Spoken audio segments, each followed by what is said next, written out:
23 kilometers away na lang kami mga boss. Caguait Beach Resort na mga boss. So yung Caguait Beach Resort mga boss is ano lang, a drive away from Tandag City, Surigao del Sur mga boss.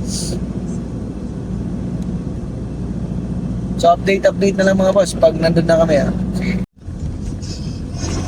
Municipality of Bayabas, Surigao del Sur.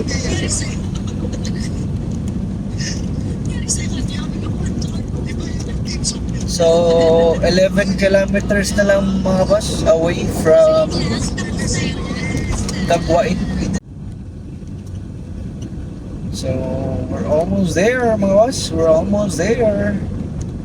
Baka doon na talaga kami overnight kasi 5 PM na mga boss paggabi na. So dapat mag-settle down na kami mga boss. Mahirap na magbiyahe ng gabi dito mga boss. Tas kasama pa namin yung mga anak namin.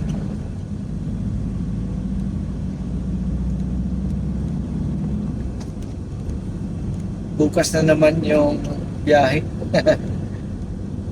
Sige lang, basta tingnan natin talaga pagdating sa Caguait kung ano talaga yung sitwasyon doon mga boss. Let's check out the place.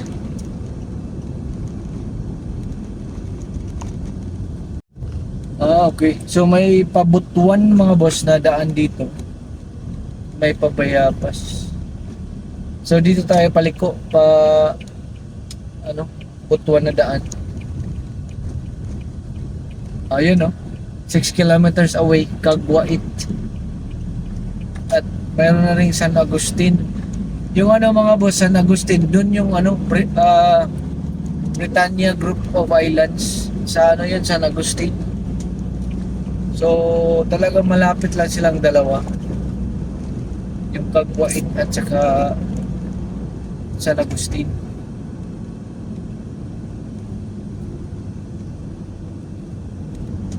So let's find out na lang mga boss. Let's find out. Stay tuned lang mga boss. Okay, Caguait na kami. Dito na kami, papasok na kami sa resort mga boss. Bali, ito yung sinasabi nilang talagang white sand mga boss. So let's explore. Let's find out mga boss. Ito na yan, the moment of truth mga boss. Pero yun nga, sabi ko kanina mga boss, ang Caguait Beach is isa sa tourist spot ng Surigao del Sur. So nasali siya mga boss. So talagang siya, yan tourism capital of Caguait. So let's find out mga boss. Marami na rin nakapunta rito mga boss na mga vlogger mga boss. Tingnan na lang natin mga boss. Sana naman yung lugar dito hindi ganun ka-expensive mga boss. Kasi para naman pasok sa budget mga boss. Budget din tayo mga boss kasi marami pang puntahan mga boss. This is it. Parang ito na yung entrada yata mga boss. Ito na yung entrance.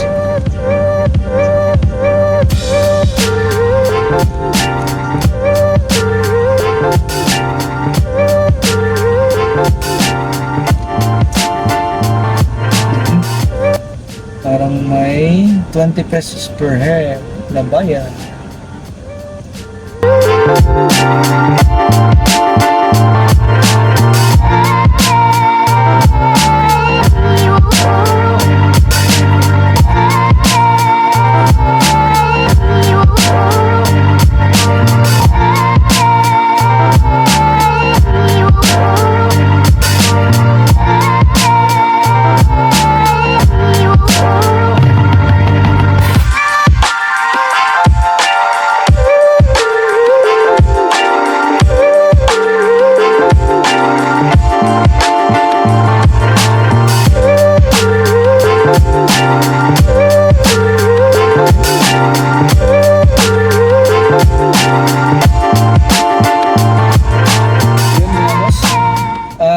may 20 pesos na LGU entrance. So ano, Bisaya pa rin yung ano dito mga boss, lingwahe. Pareho lang sa Cebuano. So advantage sa amin mga boss kasi Cebuano kami. So nakapagsalita kami ng ano, maayos. Ay, hindi na maayos. Ano, nakaka-communicate kami ng mas Madali. mas madali. Di ba? Wala namang problema Tagalog mga boss, pero kung yung kausap mo, medyo ano talaga, yung Bisaya yung lengguwahe, kayang-kaya to. Magputik dito mga boss, di pwede dito, baka maano tayo dyan, maberya tayo dyan, di pwede. Ano to? Hanap-hanap muna tayo mga boss ha. Marami namang lugar eh.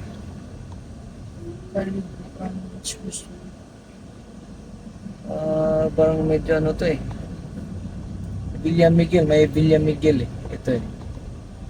Villa Miguel Cottages. Let's check out mga boss ha. Let's check out itong Villa Miguel. GNA. Kung gusto ka dito, sika. Punta dito. Maglakaw rin man sa ganyan mo.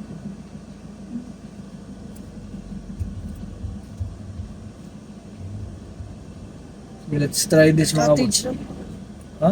Baka cottage lang. Ano na to? Try natin to mga boss ha. Yun, may mga ano dito. May mga kubo-kubo pala dito mga boss. Pero ano muna? Find out muna namin mga boss kasi talagang first time eh. So check natin yung lugar.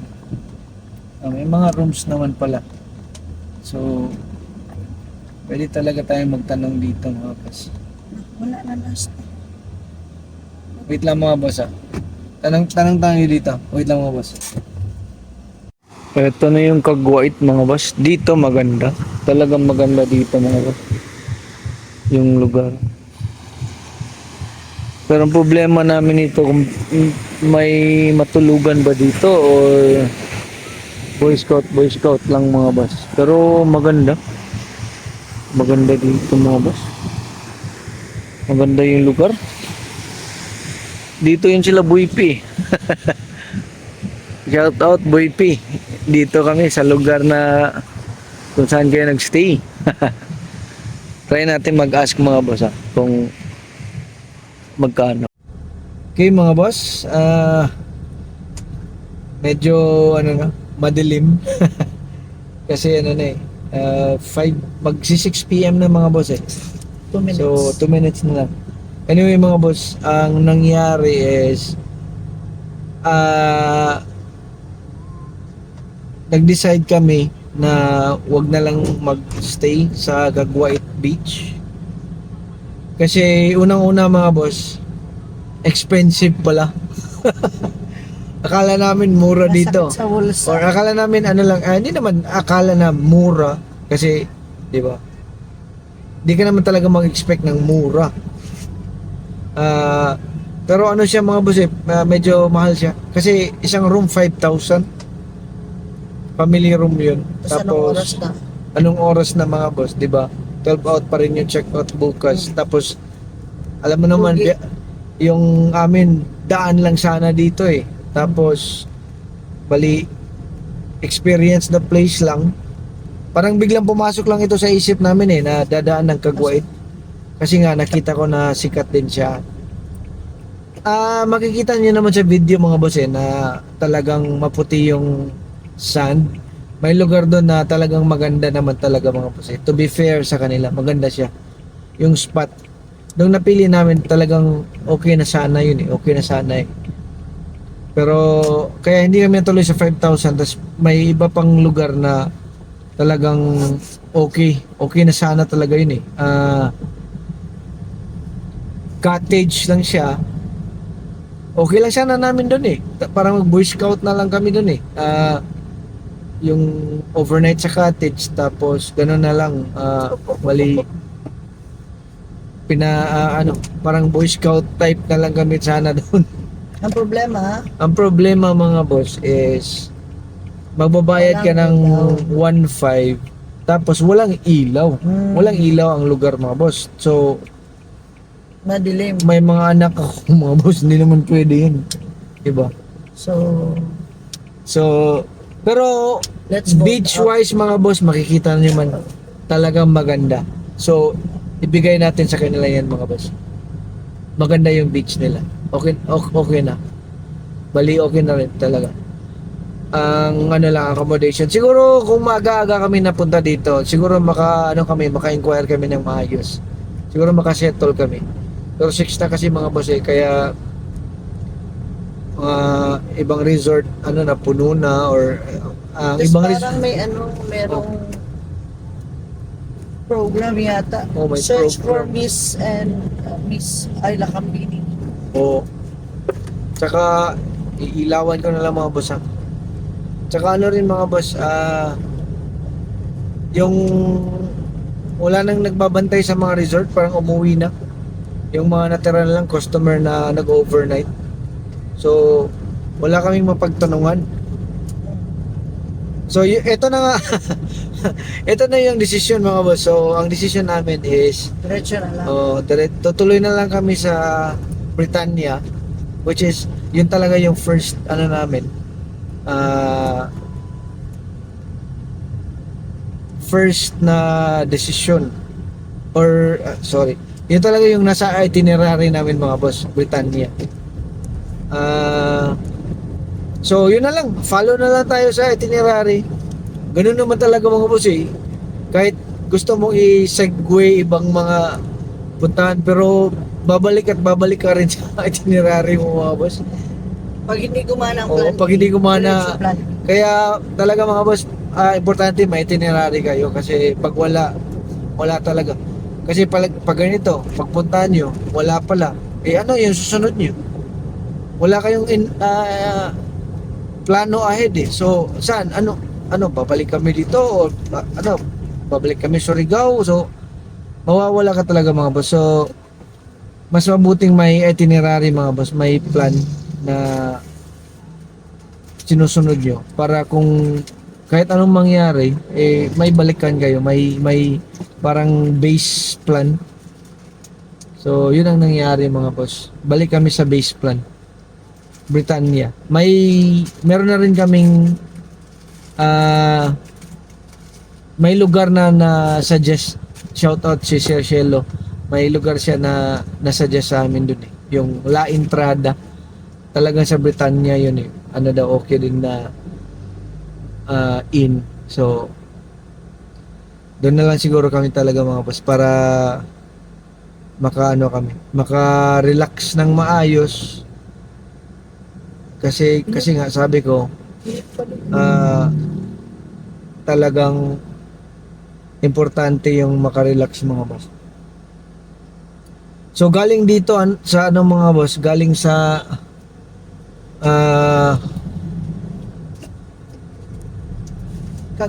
Kagwait papuntang Britannia mga boss. Siya? 32 kilometers mga boss. So hindi naman ganun kalayo. 32 kilometers. 36 minutes mga boss. So Tamang gutom na pagdating doon. kaya naman. So mga before 7 nandun na kami. So okay pa. Okay pa yung oras mga boss na ituloy namin. Kailangan kasi mga boss alam ko, sabi ko kanina pag-settle na dapat kasi paggabi na pero parang hindi rin safe doon mga boss So tayo, balik sa original itinerary. So yun na lang muna mga boss update lang ako pag nasa na kami, La Entrada sa Britannia. Let's go mga boss. Britannia na kami.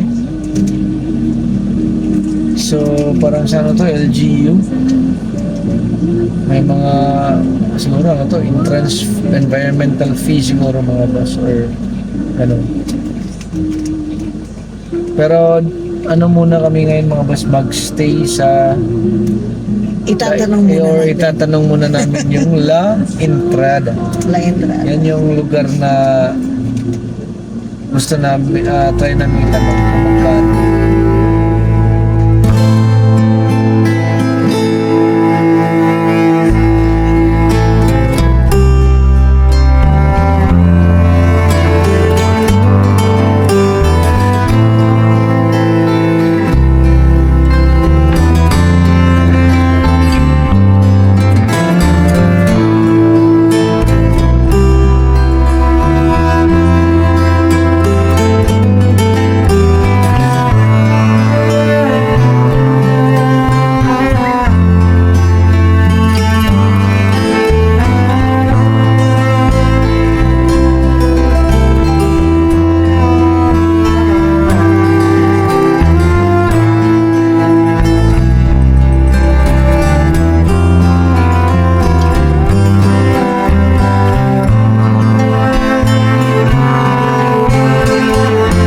Okay mga boss, so dito na kami magstay sa gabi. Bali ano talaga kami, nasa dagat na. Dagat na banda. So ang pangalan ng lugar is Joanne's Resort mga boss. So ito yung rooms nila. So pwede kayo magluto dito sa labas. So magluto kami. For dinner pa to mga boss ha. 7 pa naman. Dito lang i-park sa gilid lang ng room mga boss. So okay na okay kasi yung mga gamit nyo eh malapit lang. So ganito yung plastada mga boss. Bali yung room 2,000, good for 5 na mga boss. Ang kuan guys, ang katong luto rin. So ano muna? Prepare muna kami mga boss. Okay mga boss, so bali eto na. Ito na yung setup namin dito. So luto-luto.